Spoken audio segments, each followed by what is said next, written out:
Hey, Kayla, how are you? I'm good. How are you? I'm doing good. We have a lot to talk about. We So, do. We have a lot to cover. so jump right into it. Yep.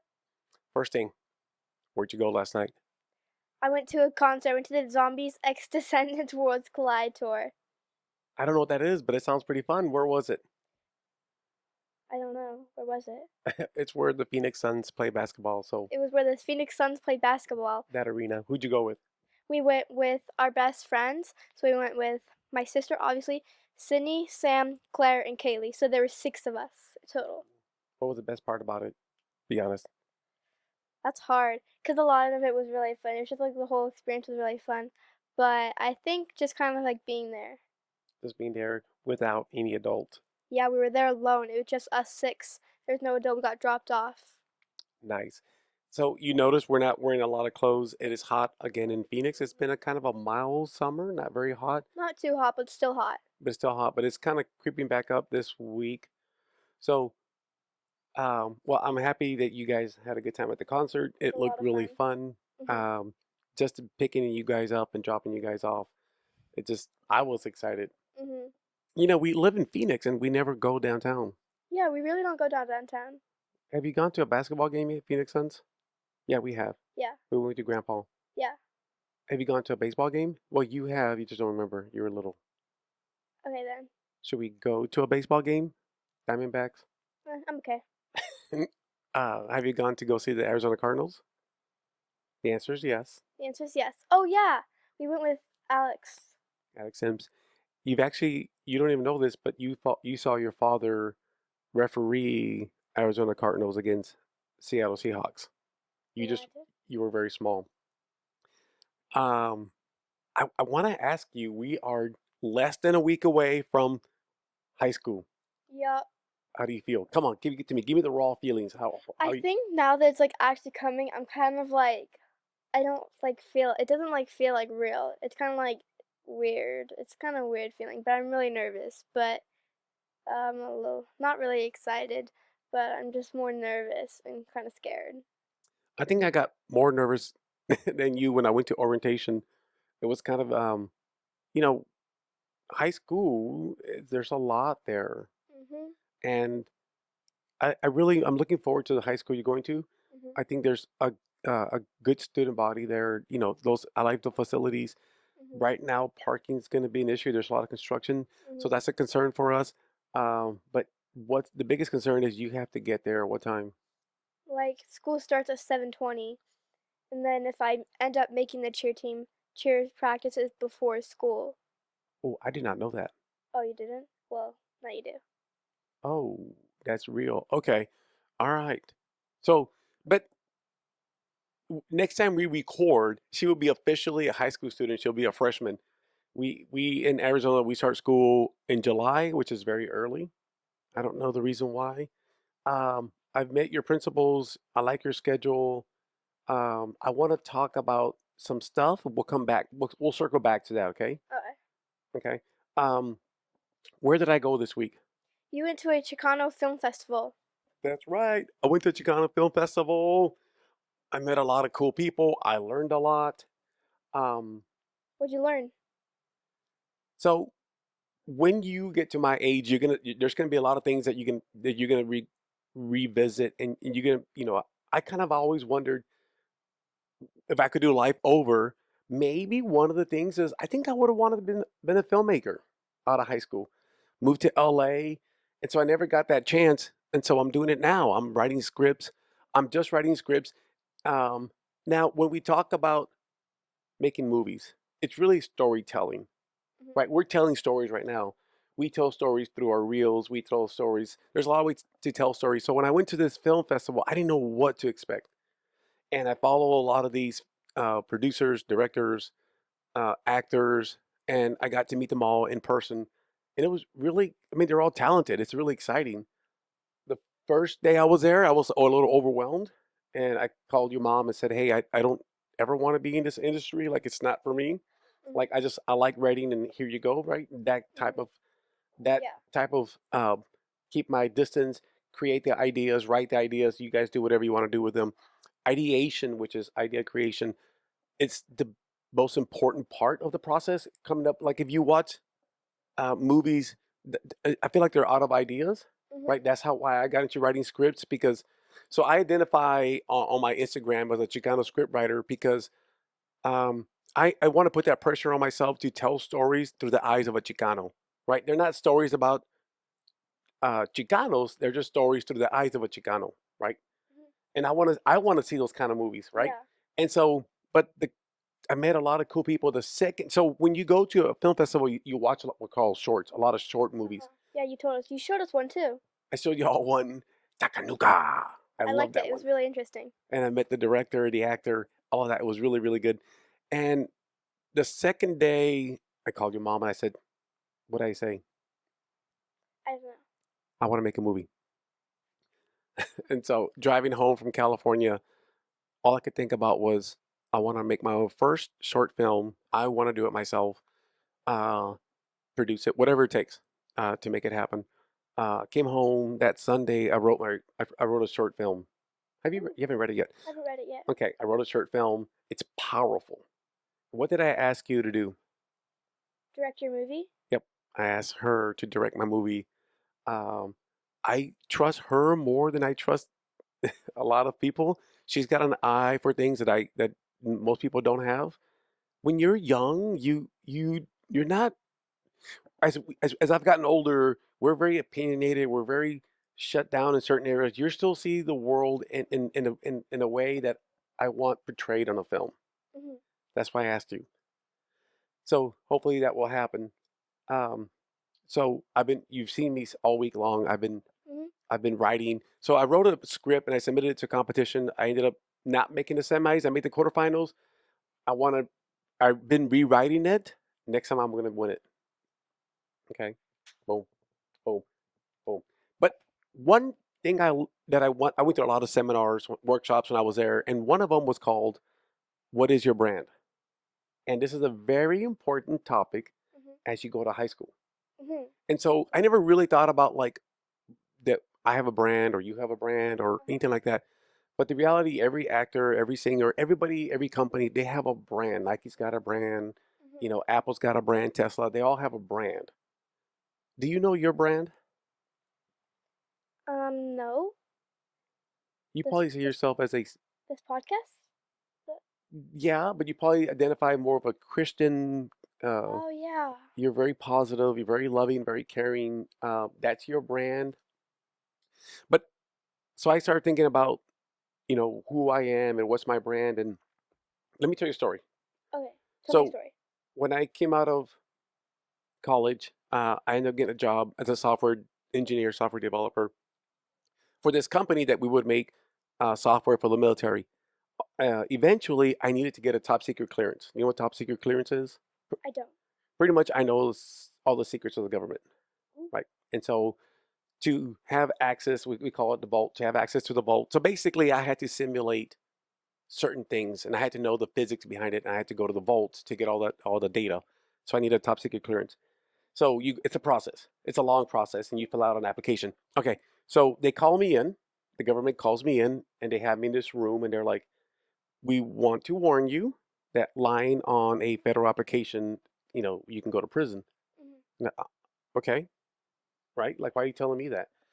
And they're like, "Do you want to review your application?" Okay, there's a lot of questions on there, right? So, okay, in front of them. So I'm going through the questions, and I'm like, "Okay, it's all accurate." I give it back to them. And they're like, "We must warn you again that if you lie on this application, on this form, you can go to jail." Okay, what Mhm. what's the problem here? Like, I don't understand what's going on here. Mhm. And he says, you checked no for all questions related to drugs. Have you ever done this drug, that drug, any kind of illegal drugs? And I checked no on all of them. I said, okay, I've never done drugs. What's the problem? And he was um, taken aback. He's like, no one has ever said no to all these questions. Everybody has tried something illegal, right? Mhm. I said, well, I haven't. I don't want to tell you. And so I was thinking about that story as I was driving home from the workshop, and I'm like, it's not that I said no to drugs in high school, college, etc. Mhm. I never said nobody ever offered me drugs. Mhm. My brand was you don't offer Esteban drugs. Mhm. You might end up in the floor, you might get knocked out, right? That was my brand. The question, Okay. and so we got to think about as you go into high school, what's going to be your brand, right? When I first got to high school, I was a nerd. That was my brand. And then eventually I became a jock and I became a really good athlete and I became a jock. That was my brand. And in my like my senior year, you had um you had your jocks, you had your band members, you had your potheads, that's what we called them back then. People who smoked pot. Now you guys vape. You don't do pot, right? Yeah. Um and so you had these different pockets and they were by brand. What we need to figure out is where are you going to fall on that spectrum? What's going to be your brand? I want it to be where people don't ever offer you drugs, Mhm. right? Because you it's a that's going to be your brand. Mhm. So that's the goal. Yeah. Okay. Now I want to talk about vaping Okay. because that was a big topic at orientation. Mhm. So let me before we talk about vaping, let me go back to the film festival because one thing I learned, I always knew that Texas Chicanos are not the same as California Chicanos. Mhm. But I never really knew any California Chicanos. Can you relate? Can you understand what I'm saying? Yeah. I know what you mean. Like, I don't know. So when I got there, I'm not. I dress differently. Mhm. I speak differently. I don't have any tattoos. I don't have the stories that they have. My stories are very football related, Catholic related, orientation. Um, and living in LA, this guy would tell me, "Oh, my brother spent 20 years in prison. This person spent years in prison. This person low rider. This person like I don't know. I don't have anybody in my family that was ever in prison. I don't have any. I do have friends that went to prison. Hmm. Take that back. But that was for white collar crimes. What is a white collar crime? Embezzlement, like it wasn't like they harmed somebody. They had fake accounts. They stole money from a bank. So white collar means more like money oriented Oh, versus okay. hurting somebody, selling drugs, things like that. Okay. So it was good to experience being among other Chicanos that are very different to me, even though we fall under the Chicano umbrella. One thing I took away from this film festival, which kind of aligns with me, is that the organizer, Johnny Murillo, which is an amazing human that was a pastor at one point, Johnny Murillo, he keeps talking about we're now in the era of Chicano 2.0. Enough with the Chicano movies where Chicanos are lowriders, gangbangers, stuff like that. Let's make movies of Chicanos who are professionals, Uh-huh. and that's what all my scripts are. All my scripts are professional, men just have or women that happen to be Chicanos. Does that make sense? Yes. Okay. So now let's go. So now I want to talk about that because you're even more removed from that culture. Mhm. You're so isolated from that. Which reminds me, I wanted to ask you on this podcast something I learned at the festival. Okay. You ready? Yeah. I'm ready. Ask me. Do you want to have a quinceañera or a Sweet 16 celebration? Sweet 16. Really? Over a quinceañera? Yeah, I've never really been around like that stuff. Oh, okay. All right. Okay. Because I saw a lot of shorts about quinceañeras, short movies. And so you rather have a Sweet 16th than a quinceañera. Quinceañera, if you would have said I want quinceañera, I'm gonna have mariachis. I'm gonna have a taco truck. I'm gonna have it, really. I'm open to the idea.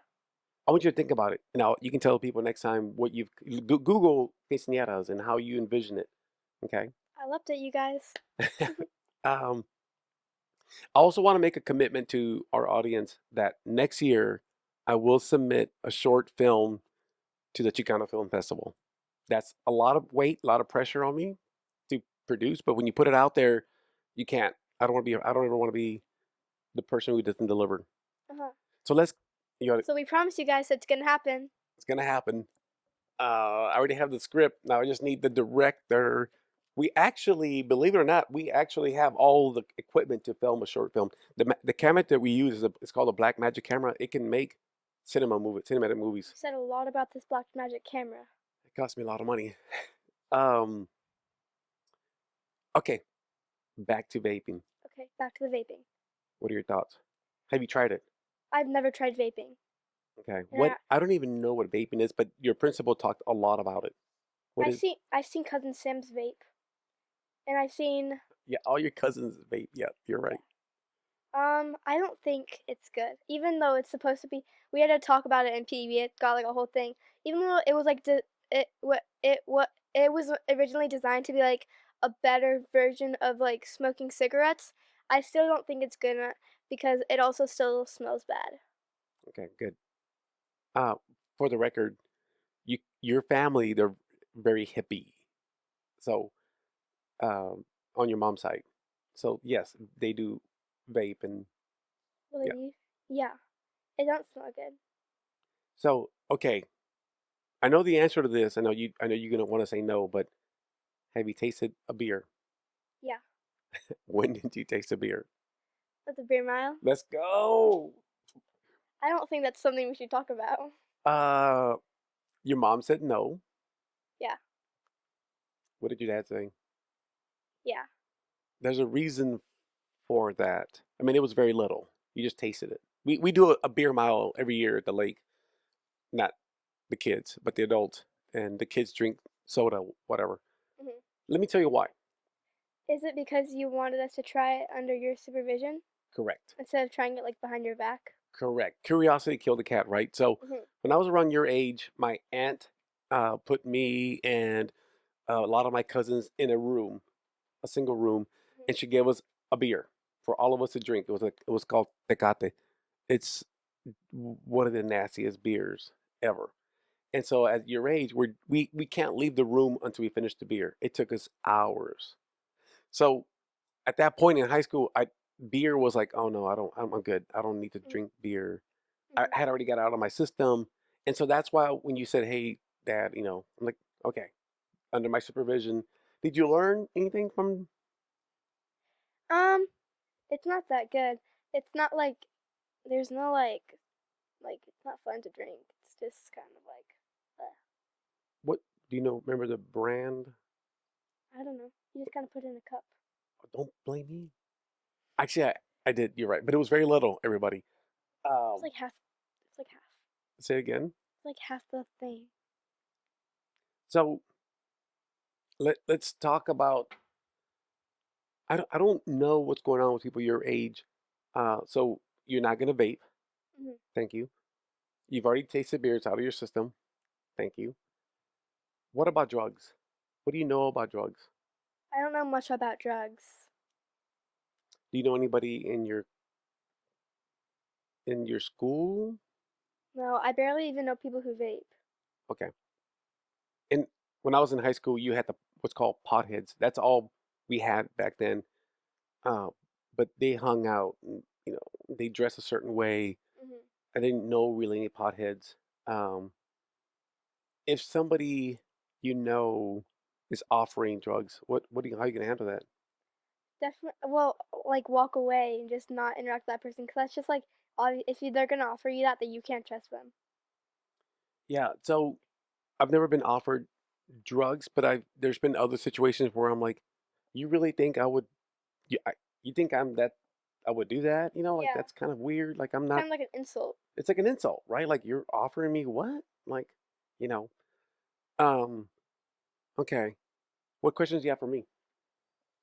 Did you come back from the film festival like with any ideas? Um. The answer's a big yes. I, I'm gonna say it again that whether it's a short movie, a feature movie, which is 90 minutes, 2 hour movie, whether it's a song, whether it's a podcast, this is all storytelling, Hmm. right? And I am a I love movies and I love someone who can tell me a story. I like a 2 hour movie. I like movies because you got to tell me a story in 2 hours. Hmm. That's hard. Right now, you see a lot of TV shows because they just goes on and on and on. Like, tell me the story already. Get to it. Um, what I learned was I really want to make a movie. So Yeah. I've written several scripts. When I was in my 20s, I believed in my 20s that I would be an author. I had three things: that I would be an author, that I would be an NFL ref, and that I would make a movie. I've done. Two of those things, so you got one more of those things to fulfill. I got one more little thing to do, and so I'm gonna find a way to make a good movie. Hope one day I can make a good movie. Um, Yeah, that's what I it inspired me. So I described it because I always take notes and I come home, and if you actually watch some of the videos of the the festival, like you would have seen me sitting right in front. I sit right in front, and the first day I didn't know that, like it goes from 8 to like almost midnight, and I didn't eat. I didn't move, and I was so tired. I had Mhm. to learn how to pace myself. Um, I'm really into it, and I hope that one day, I've always talked about you could be a good actress and all that, but I don't want you in that business. Yeah. Um, but we can make our own movies. We don't need to go to Hollywood to make movies. There's so many options now to go be independent films, Yeah. and there's so many. Uh, like tonight, where you probably not part of this, but we're gonna watch Happy Gilmore 2. A lot of movies are just kind of being remade. I want to create new ideas. There's so Yeah. many ideas out there, and Mhm. I feel like we sit on them. We need to get them out there. Um, So let's talk about the book of the week. Yeah. I was just about to ask you that. So what book did you read this week? So I'm big into self-help books, and Uh-huh. this week I actually reread it. It's a book called Atomic Habits by James Clear. Atomic Habits. It's making having little habits uh, to achieve big things. Mhm. Okay, atomic means the way that the author describes it is like if you can improve on something 1% a day, just a little bit, you can see some really, you can achieve a lot in this world. Uh, and so have to remind myself to make sure that my habits are productive and they're going to get me to the desired goals, Mhm. right? Um, Do you have any atomic habits? so I have a lot of habits. Some are good, some are bad, but like I'll give you an example of one of my habits that is part of my life. That it like I it's so me now that I don't even have to think about it. Um, in order to achieve what I want to achieve in my life, I have to maximize every single day. What I tell you every night before you go to bed, Good night. besides that, good night, Oh, go to bed. Tomorrow's a big day. correct. Because I see every day as it being a very, very big day, Mhm. right? Every day. Okay. And so my my one habit that I established, I don't know how many years ago it was, is that I have to be not awake by 5 a.m. I have to be up and going by 5 a.m. If I'm not up and going by 5 a.m., I can't achieve what I'm trying to achieve for the day.